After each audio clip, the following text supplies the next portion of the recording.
Comrades and friends, Global Weekly News, serial number 7. Comrades and friends, every week Friday in People's Dispatch, the international media, Comrades Vijay Prasad, Joey Alexandra and Prasad, the international renowned journalists, are giving 1 week important news around the globe. I am just giving a summary of that in simple English. Please tell your friends to see this serial continuously. This serial contains a lot of very important informations about the misdeeds of US imperialism and the struggles of the toiling people around the globe. So I once again welcome all the friends and comrades to the weekly program Global Weekly News. Comrades and friends, 5th August, Frederick Engels Memorial Day. Frederick Engels was comrade in arms of Karl Marx, the best friendship so far in the world. Along with Marx, Engels exposed the horrors or disasters caused by capitalism. Engels' body was cremated as per his wish, and ashes were dissolved in the English Channel. Israel has again bombed Gaza of Palestine. We will be seeing more of that in the coming weeks. The first item today is Nancy Pelosi's China visit. People's Republic of China, the Socialist China, before 1949 was a colony of the imperialists. After the Socialist Revolution in China, Macau and Hong Kong were reunited with the People's Republic of China in a peaceful manner. Chiang Kai-shek, in 1849, he fled from the mainland to the island Taiwan, and there he founded the Republic of China. As per the Constitution of the People's Republic of China, Taiwan is an integral part of China. United Nations recognized People's Republic of China as the only China, and People's Republic of China, shortly PRC, was made a Security Council member of the United Nations with even veto powers. On 15th December 1978, United States cut off its relations with Taiwan and formally recognized People's Republic of China as the only China. PRC does not want a divided nation as it was before 1949. US is having a kind of diplomatic relations with Taiwan. Officially, US treats People's Republic of China as the only China. But Nancy Pelosi, the Speaker of the United States House of Representatives, recently visited the Asia Pacific region. She went to South Korea, Japan, etc. But in spite of the warnings by US President Joe Biden and the military headquarters Pentagon, Nancy Pelosi, the Speaker of the House of Representatives of the United States, visited Taiwan on 2nd August and left on 3rd August. She traveled in a US military flight. Nancy Pelosi is the third most influential politician of USA. US naval ships were around Taiwan, giving security to Nancy. We can't believe that she visited Taiwan without the consent of Joe Biden. 25 years before, the then Speaker of the United States visited Taiwan. As a sovereign country, People's Republic of China is totally against the visit of any foreign dignitary to Taiwan. US-China relations have already strained due to the ongoing Ukraine war, trade war, etc. US is following a policy of containment of People's Republic of China. Recently, United States has formed the Quadrilateral Alliance and AUKUS, etc., the new military cooperation to isolate China. United States is regularly abusing that there is no democracy in China and Muslim minorities are ill-treated in the mainland. Nancy Pelosi's visit to Taiwan is indirectly inviting China for war. She visited Taiwan to render United States support to Taiwan. The spokesman of PRC's external ministry warned of dire consequences. Demonstrations took place around the world against Nancy's visit. There were demonstrations in Taipei, the capital of Taiwan, as well as Nancy Pelosi's own district in the United States. There were demonstrations against Nancy's visit to Taiwan. People's Republic of China has declared to stop energy supplies to Taiwan. Taiwan exports 50% of world's semiconductors. If US-China war breaks out, world economy will be jeopardized, very much affected. People's Republic of China has cut off commander-level talks with the United States of America. PRC has also stopped negotiations with the United States on the rehabilitation of migrants, battle against drug trafficking, climate change, etc. Let us go to the second country, Yemen. Yemen is situated in the southern end of Arabian Peninsula. North of Yemen is Saudi Arabia. Houthi communities in Yemen captured Sana'a, capital of Yemen. Saudi Arabia interfered in such internal affairs of Yemen. Due to Saudi's attacks, 400,000 people or 4 lakh people were killed. Worst disaster of the century. Saudi Arabia started bombing Yemen from 2015. Last year, Houthis attacked southeast parts through drones. Due to this, clashes broke out between Yemen and Saudi Arabia and United Arab Emirates. Due to the intervention of United Nations, a peace accord was reached in April. Now the good news is that this accord will be extended for another 2 more months. When peace was restored, 8,000 Yemenians are able to access health facilities, education and trade opportunities and meeting with the families, etc. Will this peace continue? That is the question. The military aid and weapons supplies by United States to Saudi Arabia, United Arab Emirates is spoiling the peace in Yemen. US has supplied huge weapons to Saudi Arabia from 2017 to 2021. Even when the peace accord was reached, US announced $5 billion or $500 crore worth weapons to Saudi Arabia and United Arab Emirates. Before getting elected as the president, Joe Biden promised that weapon supplies to Saudi Arabia will be stopped. But the same Joe Biden is saying now that US is supplying only defensive weapons. Actually, offensive weapons are supplied. Even when the peace accord is in force, on 10th July, 17 people were killed by Saudi Arabia's border guards in the territory of Yemen. The third country, friends and comrades, we go to Colombia with a festive mood. South American country. On 7th August, Gustavo Petro and Francia Marquez were sworn in as president and vice president respectively in Colombia, a Latin American country. Spain King Felix VI, presidents of 9 Latin American countries attended the swearing-in ceremony. 100,000 people were there in the function. 1 lakh. Gustavo has appealed to rebel armed groups to surrender their arms and return to normal path. About half of the population of Colombia is in poverty. Therefore, eradication of the poverty is the first declared objective of the government. The new finance minister has announced tax reforms. The rich people will be taxed to the extent of $5.6 billion, that is $560 crore. Rural investments will be enhanced.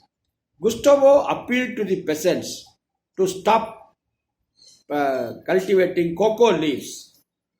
Cocoa leaves help the drug trade. In the cabinet, both the leftists and the centrists are there. It's a coalition cabinet. Free university education, health facilities, and pension reforms will be there. The 2016 peace agreement with the National Liberation Army rebels will be renewed. The labor minister belongs to the Communist Party of Colombia. Historic pact, the alliance of Gustavo Petro has really made history by replacing 60 years of reactionary regressive rule with a left centrist coalition. The basic necessity of the people were ignored in these 60 years. Gustavo has not said that the capitalism will be replaced by another alternative system, but the government will be pro-tiling masses of the country. Human rights will be protected. Regional agreement on access to information, public participation, and justice in environmental matters in Latin America and the Caribbean. Escazú agreement was signed on 4th March 2018. Gustavo government has ratified this environmental agreement. Ex-army officers are being convicted for their crimes they committed in the past. Gustavo met indigenous communities also. African Colombian communities and other marginalized people will be protected by the government. Pedro Castillo, president of Peru, wanted to attend the swearing-in ceremony, but Peru's Congress, Peru's parliament stopped him, did not allow him. Therefore, in his place, Vice President of Peru attended the swearing-in ceremony. In the coming presidential elections in Brazil on 2nd October, in all probabilities, Comrade Lula da Silva, the left leader of the Workers' Party, is most likely to be elected. We hope that a new Latin America is born, leading to the progress of people in the region. Even when there is a change of government in Colombia, the reactionary forces got involved in violent activities. Colombian government will take strong steps to abolish drug trafficking, which the United States failed to do. Comrades and friends, let us go to Africa. The Western Sahara, the colony country. The collective of Sahrawi human rights defenders in Western Sahara, Odisha, has come out with its first report on 28th July. The title is When Western Sahara Will Be Decolonized. It is presently under the occupation of Morocco, another African country, nearby African country. Morocco claimed sovereignty over Western Sahara after Spain withdrew its colonial control from the territory in 1975. The UN mission for the organization of the referendum in Western Sahara was constituted after United Nations mediated a ceasefire between the Polisario Front, which is fighting for the Western Sahara's liberation, and the Moroccan forces in September 1991. The Codisa report claims that since Morocco violated the ceasefire agreement in November 2020, the oppression inside Western Sahara has increased. The international community and the United Nations have failed to complete the decolonization process promised since 1991. Comrades and friends, according to the report, the Codisa report, the Moroccan occupation carried out at least 20 extrajudicial executions and illegally arrested at least 121 Sahrawi citizens in the period between September 2020 and December 2021. 264 people got some severe injuries. There were at least 139 home seizures. The report claims that Sahrawi prisoners inside Moroccan jails are subjected to consistent denial of their basic rights under international law. They have been forced into solitary confinement, food deprivation, medical negligence, and unhygienic conditions. At least 59 prisoners had to resort to hunger strike for prolonged periods to oppose their ill treatment. Close to 80% of all Sahrawi prisoners in Moroccan jails, they are kept in jails which are at least 320 kilometers or more away from their homes. The report alleges that Moroccan authorities used the health emergency declared during COVID-19 pandemic as a means to increase their oppression of the Sahrawi people, both inside and outside the prisons. Foreign observers were prevented from visiting occupied Western Sahara to hide its crimes. Sahrawi self-determination movement was denied the necessary resource of global contact. Western Sahara's resources are looted by Morocco. Morocco has joined the Abraham Accords initiated by USA in West Asia. Backed by United States support, Morocco is indulging in atrocities against the people of Western Sahara. The fifth item today, human rights in United States of America. Last year, 1,067 people were killed by police shootings in USA. That means 3 people per day were shot at. This news in Washington Post, quite terrifying news. Albert Woodfox, a black man, was arrested for a petty crime and put in jail when he was a young boy. Though through legal means he got a release order many times, he was not released. There was a revolt in the jail. Albert, along with 2 others, are alleged to have killed another white prison guard. The court released him in 2016, declaring Albert as innocent. So, an innocent citizen of America, innocent black citizen of America, has been kept in American jails for 44 years at a stretch. Albert has undergone 44 years imprisonment, one of the long-term prisoners of the world. The 75 years old Albert died due to COVID-19 complications. Many black plantation laborers, including Albert, were brought to USA from African country Angola. The Louisiana jail where Albert was kept, that jail is called the Angola jail. Albert was put in a very small cell. He could see the sunlight only for a few hours. Amnesty International and other human rights groups have condemned such ill treatment. Herman Wallace, another prisoner due to cancer, was released. However, he died. A few hours before his death, arrest warrant was again issued. US sheds crocodile tears over human rights in other countries. US sheds crocodile tears over human rights in other countries. But in USA itself is not looking at mirror. USA itself is having the worst human rights record, as can be seen in the long-term detention of an innocent black man, Albert Woodfox. Comrades and friends, let us go to the last item today. World hunger. There is a report from Germany. As per the report, 20% of African people are suffering due to hunger. As per United Nations records, global food grain prices are on the decline. Very good news. Wheat exports from Ukraine, Russia have increased. But there are bad news also. Fertilizer prices are increasing as per this UN record.